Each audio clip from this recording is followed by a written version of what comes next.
Okay, so just don't mind it, Mom. It's gonna be recording for a little while, okay? Oh, okay. Oh, it's with sound and everything? Well, I'm gonna take out the sound most likely. Okay. Yeah, don't worry about that. Well, I'm done here. I'm getting out of here. Imagine all the ways that I can show you. I can be your go-to hitter when the going's rough. Any more, it's like a motherfucking throwback. I don't think he knows that you're not trying to go back. Tell him that he owes you. I don't even know you, but I know that he don't know the candle, he can't hold you. Baby, we can go there.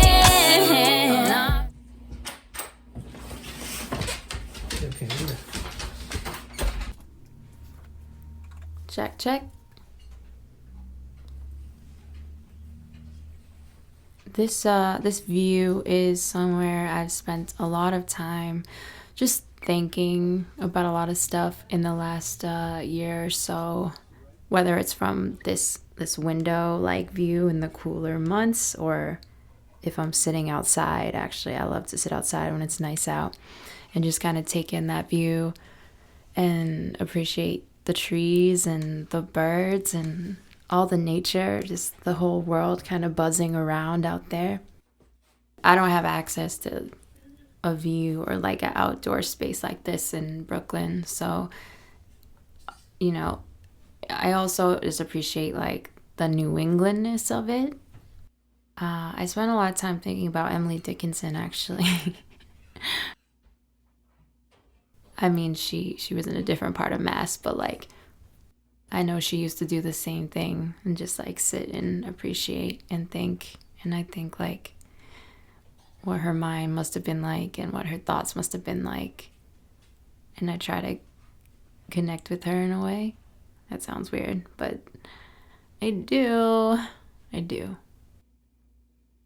For me, what this brings up is just kind of like the peace I have with the fact that this song, Hold You Up, is so far in my past, so far from like where I am right now in terms of like emotionally, in terms of my maturity and where I was at the time that I wrote that and like even recorded it.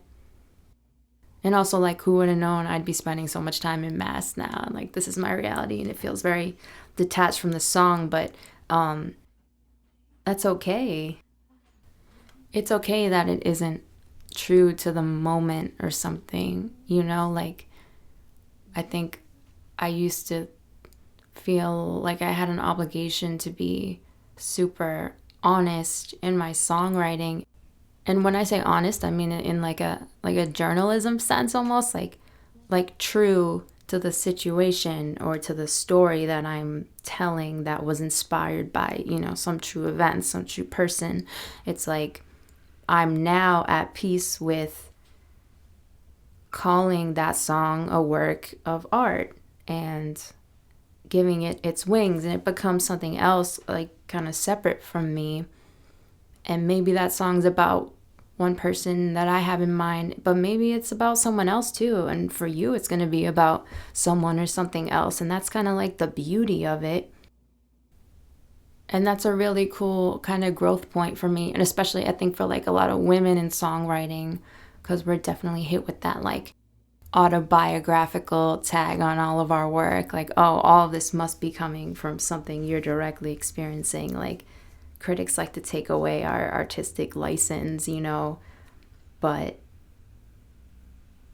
using that artistic license to weave different inspirations together, that doesn't take away from the honesty of a song or the truth of it. So I'm excited for people to hear this and embrace it in their own way, and for me to embrace it in new ways. And then to do that with the next song, you know, like I'm in a really good place right now with my craft, my songwriting process, and how that feels overall to me, like mentally, emotionally, spiritually.